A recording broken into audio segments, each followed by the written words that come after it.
Hello everybody and welcome to the 5th episode here on the Xisuminati Modpack server, and in the background you can see the latest project that we are working on. Blaze farms, yes!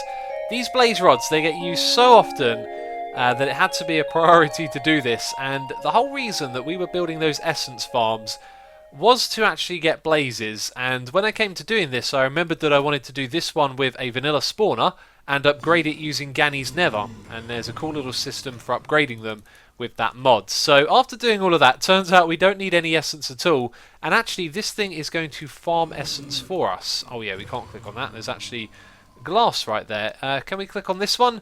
We can, there you go, you can see it's filled up with essence. That might cause an issue when it's filled up, but I don't know. Anyway, these grinder blocks right here are really powerful. So we basically got a blaze spawner, we designed this room on a stream, and we're going to put some other blocks down the bottom here as well to damage the blazes. But actually these grinders seem to kill them in 1 or 2 hits. They're really efficient, and they actually do like a little space in front of them, which is, there you go, you can see all of the space that they do right there. And so they sort of overlap in the middle, and yeah, it just takes care of everything. So we're getting blaze rods, we're getting sulfur as well, and blaze powder, and that's being outputted into these ender chests. As for the other ones, they are not ender chests yet. So look at that, loads more blaze rods, awesome stuff.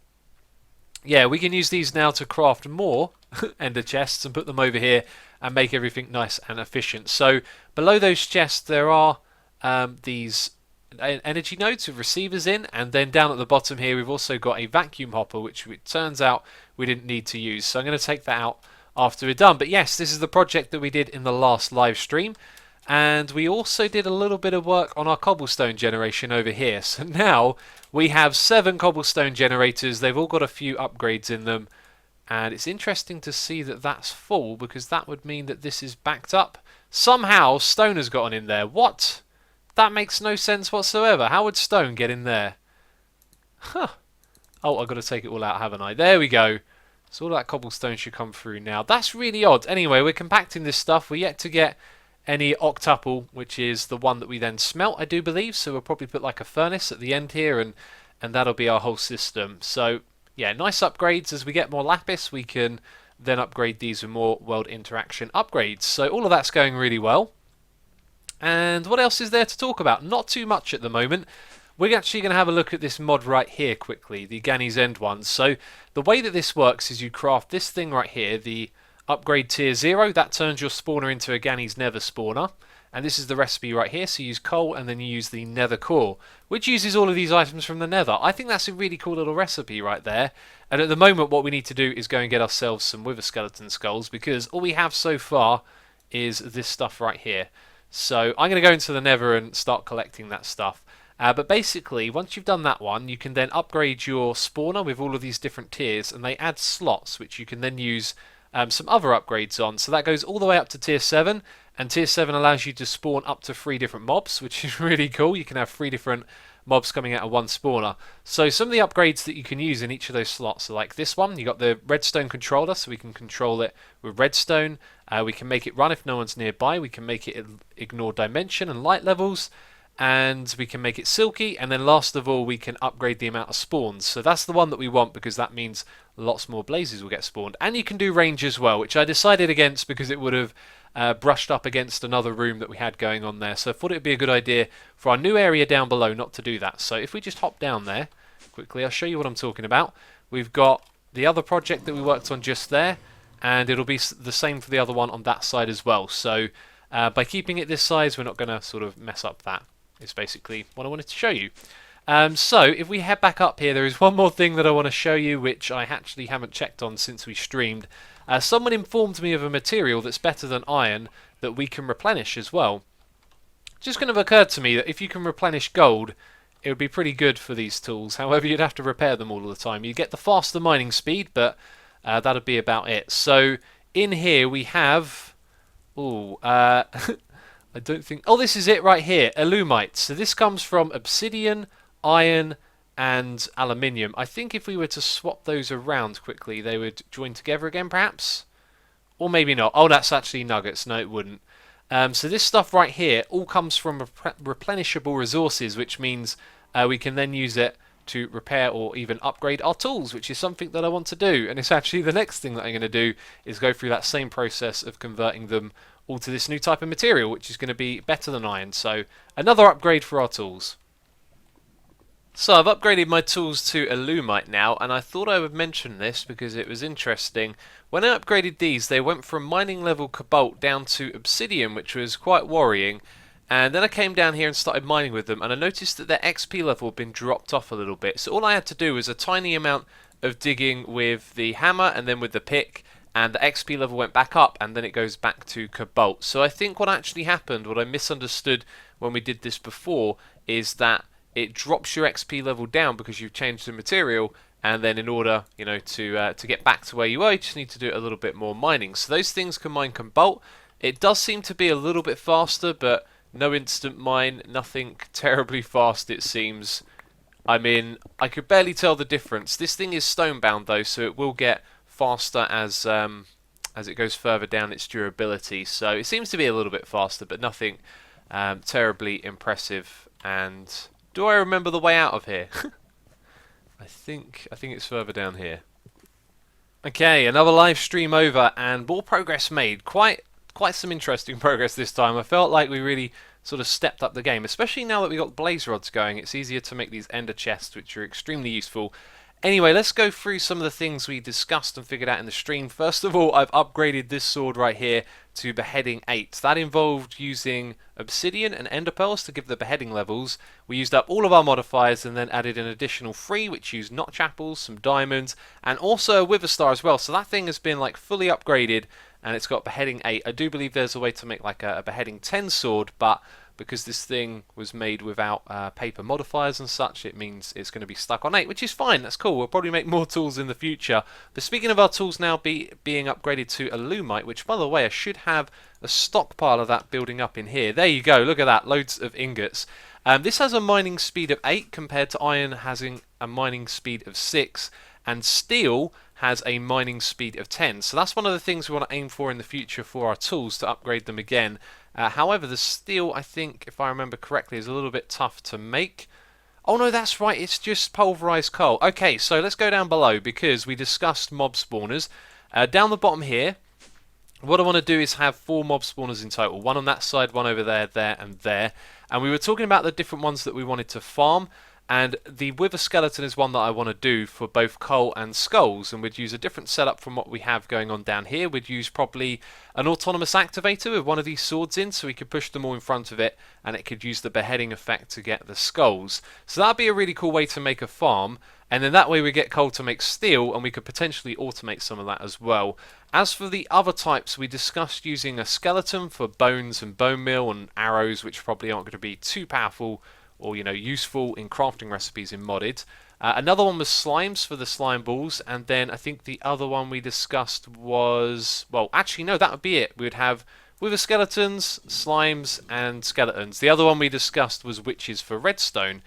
If we go and have a look at this menu right here when it doesn't have anything on it, you'll see that we've got all the mob spawners right here. I've done loads of testing. It doesn't seem like in the mod pack at the moment there's any way to change the spawner type or to make a custom one, and we're going to change it so that in the next update you can use mob spawning eggs to change the spawner type. So we could go pick one up like we did with that one, which by the way, this has been upgraded, so now it's white, which is really cool. We can also control it with redstone. We basically did the first 2 tiers of crafting on the Gany's end thing, which we can see if we go into here. Let's go have a look at Gany's. Nether even, Gany's nether. We did this one right here, so we made some coal, we got some iron, and then we did the redstone one to control it with redstone, and this one so it runs around the clock. So quite a lot of crafting to do right there, and let's just turn that back on again. So we can turn it off with redstone, which is really cool. If we head back up the top, what I wanted to show you was the spawn eggs. So you can get spawn eggs in this game, but turned around too fast there. Yeah, it's a 1.8 feature in vanilla that you can click on a spawner with a spawn egg and change it. So if we just type spawn, you can see there we've got normal skeleton, we've got wither skeleton, and what we want to do is use these to change the spawner. So there isn't a way to do that at the moment. In the future there will be, which means we'll be making a wither skeleton farm, which is going to be really cool, one of the next projects to do. By the way, you've probably noticed it, I decided to move all of these back so that they were level with these blocks back here, and now the whole thing just looks a lot neater, which I really like. So we've got our blaze rods hooked up over there, and around the back here we've actually got something new and cool.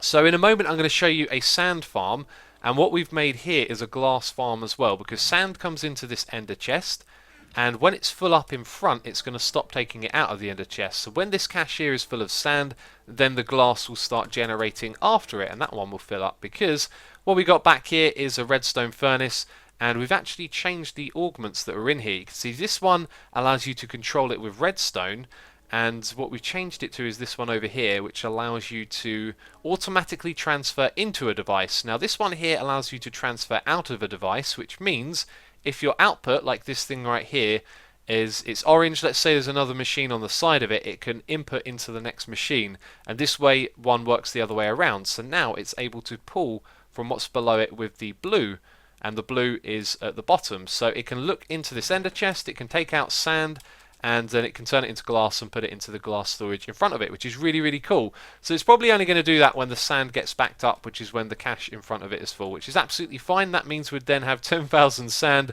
which is extremely cool. So if we head down below and we go into this room, before we get to the sand generator, I also found this thing as well and experimented with it a little bit. We did... Oh no, I thought we took this out of it. So we can basically turn power into lava, and it's actually pretty fast, but because it's hooked up to this thing at the moment, you're not really going to see the speed of it. So let's remove that, and you'll see that it starts generating lava fairly quickly. And if we could do it even faster in the future, then that would be a really great way to generate some obsidian. So that's just going into these machines. We're now producing obsidian a little bit faster thanks to the energy from our ender pearl farms. So over here, I still forgot to put in the glass during my stream. There we go, finished. We've finished it now. Yeah, we've got another cobblestone generator, and this has stopped, which is fascinating because there's no receiver in here. I do not remember taking the receiver out of that node. We'll take it from this one though, and we'll put it back in here. Fascinating stuff. When did that get moved? Anyway, cobblestone generator goes into the first pulverizer, where we're turning the cobblestone into gravel. That has a slim chance of becoming sand, so we output the sand onto the back and we output the gravel into the next pulverizer. That will then output the sand at the top to the back, where there's another one of those ender chests, and any dust will get voided into this trash can on the side. So that thing by itself produces sand around the clock, which is extremely cool. So that's kind of like most of what we did in the stream. If we go through to this room, we also did some work over here as well. As you can see, all of these furnaces at the back have been hooked up. They're not furnaces, as I say, I realise they are ender generators. So all of these things have lily seeds and ender pearls going into them from this setup over here. That's happening around the clock, and then at the top of the bottom we have energy extraction pipes heading to a node which you can see just over the end there, and that's then transmitting all of the RF power to everything that's using it. Now the way that we get to that back area is with a little hatch right here. We were searching for a trapdoor in the stream to see if there was a carpenter's one, and it's actually called a hatch, but that is extremely cool. It's like a trapdoor, you can apply any texture to it. And so if we hop down here, you can see that, you know, we've got all of this going on back here. And the idea is that we're going to expand it in this direction down here, because we know we're not going to be building behind these endstone bricks. So we can make this thing bigger if ever we need it. And so we've got quite a lot of those running at the moment. You can see this pipe right here brings up the ender pearls and ender lily seeds to the stuff up above. And yes, all of that back area is really messy, but that's what we did in the last stream. It was extremely productive, and I think I am sort of not sure what we're actually going to do next. There's a whole bunch of things that we need to work on farming. I think one of them that should be a priority is redstone, but I'm just not sure how we're going to do that at the moment. We did discuss doing a witch spawner down below. Personally, I think I'd like to find an alternative to that, but yes, we are literally down to one piece of redstone, so that's something that we need to start farming really soon. And yes, I just said fart. Brilliant. Check it out down there. We have just finished a live stream. My voice probably sounds a little rough after streaming for 2 hours. So once again, progress update for all of you watching this video. All the things that we've done. It felt like we did so much, but then after there's not a lot to show. Believe me, we learnt quite a few things. We crafted a lot of stuff. This vacuum hopper over here won't pick up. Oh, did it just pick it up? Aha, it's picking things up. That's really good to see. So, the plan this episode was to build a wither skeleton farm and build a lovely room around it. I kind of knew that the room would probably come later on, and I was a little bit surprised as to how long it took us to get just this far. This is very rough and temporary thing. We kind of got distracted with a lot of crafting, so let's just go through it step by step. We kind of started off with this little thing down here. So it's the end of the corridor, and then we got this purple entrance to like the special room at the back, and we're going to theme this with these types of blocks, which I want to put lots of them in this room, but of course first I want to get this farm running the way I want to, which is probably going to take me a bit of time because my initial approach looks to not be so great. By the way, these conveyors even can be a little bit laggy, and I'm going to use slime channels instead, but we need to get a few more of those. Anyway, if we have a look in here, we have this weapon. It is a magical wooden cleaver, and we did a lot of crafting, a lot of messing around before we figured out how to make this. And you'll see here that it's using RF for durability. So this means we can take it out of the autonomous activator, we can put it into a block that'll recharge that, and then put it back in here again, which is the idea for using this thing. Problem is, it doesn't seem to calculate the beheading because we've got one skull the entire time we've been killing these. And some people have been saying to try luck, and I don't think that's going to work because if this thing is not having its beheading level registered, then there's a good chance it won't register other stuff like luck, right? So we're probably going to need to use a different method to kill them and get their skulls. Now, one of the things that we're going to do is lower the health of the mobs in the safari net, because in order to spawn these we have to use exact copies, as wither skeletons are technically skeletons. So that means it costs more, it uses more essence, and it uses more energy as well. It's a little bit low on energy, that's interesting to see. And yeah, so you can see their health 20. If we lowered that down, the killing process would be a little bit quicker. So plenty of ways to improve this farm right here, that's for sure. And yeah, let's go and talk about the Tesseract that we're using right there. So that's providing power and the mob essence to power both of those things right there, which is cool. We've got a visitor by the looks of it. He's going into the same room that I'm going into, believe it or not. Hi. Probably scared him a little bit there. So, down here we've got a Tesseract. This one is going to send fluids. You can see that at the top of the screen. And by the way, I've got this idea that somewhere around here, what we'll do is create a buffer and hook it up to a comparator, if we can do that. And it will then turn this thing off when our buffer is full, which seems like a really, really smart idea. I'm probably going to turn this off for now as well, because that drum like right there is filled back up again. So that'll be a really good way to get this farm working. And that's how we're getting our fluids over to the mob farm. If we go over to this side and go down this trapdoor, you'll see we just have another Tesseract over here. This one is sending energy from our transfer nodes. So I need to kind of check out how much it's sending, what's the bandwidth, etc., because it looks like we may need to start producing more power. Oh, look at that. Yeah, they have had the power sucked right out of them. So upgrades are needed in this area for sure. And that's something we'll have to do sooner rather than later. So if we go up top, there's not too much else to talk about now, apart from the fact I've got a gift over here, we spent a long time crafting ourselves the Tesseract. So I'm not going to go into too much detail about it, but the Tesseract is over here. There are several things that you need to do. You need to craft that, make a bunch of stuff. Then you have to fill this thing up with liquid, then you have to craft it again. Took a long time in the stream, but now that we've got Tesseracts, that's going to take our power and the movement of items, liquids and fluids to the next level. Over here we've been running villagers around the clock as well, which is also using up a lot of our mob essence. And once again, they are loitering on the top there. Oh no, he's popped down to the area down below, that's good. They like to hang around on top of the mob spawner, which is understandable. So yeah, just making some emeralds over here, which is all good. So that magical wood thing that I showed you earlier, the sword, it turns out you can make weapons over here with magical woods using these parts, and that's what we made it out of, and it gives you tons of modifiers, and it's a pretty good thing for making your weapons out of. So I thought I'd mention that. Be sure to check it out, if you're playing the mod pack as well. And I do believe that is everything. We've got more things to do. Of course, in the next stream I'm hoping to do some decorating down in this room. But as of now, that's all we got up to in the last stream. It was a lot of fun, and I definitely enjoyed it. Also, we had a ton of help clearing out this room from some of the patrons here on the server, so massive thanks to you guys again if you're watching. So another live stream down, and what's going on over here? We're farming a whole bunch of witches. That's right. Decided to change this over and go for a redstone over here because we were running low, and I'm not happy with this farm at all. Actually, I want to make it a lot more efficient and faster, and just powerful in general. But it's doing a good job of getting those materials for us, which is cool because we put the redstone to use. One of the things we've done is a little bit of vanilla redstone over here. We kind of figured out what I think is an optimal timing for this clock, which is just 6 items in it, I think, or was it 8? And all of that stuff gets picked up. So with the redstone we've been farming, we've been able to upgrade the speed at which this stuff can pick up all of the essence, so that's a lot more efficient. And as you can see here, we've hooked it up to a comparator as well. So when this thing is like full up or near enough full up, it's going to power this block, and that's just going to lock this thing right here and stop it from making more essence, which is extremely cool. At the moment, because we're using a lot of it, it tends to turn off and on a fair bit, but it means we're not wasting any of the berries that we're using. And so the other farm is now efficiently harvesting the berries when they're needed, which is extremely cool.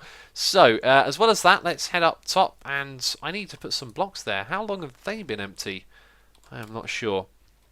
We started something else in this stream. I didn't have like much of a plan.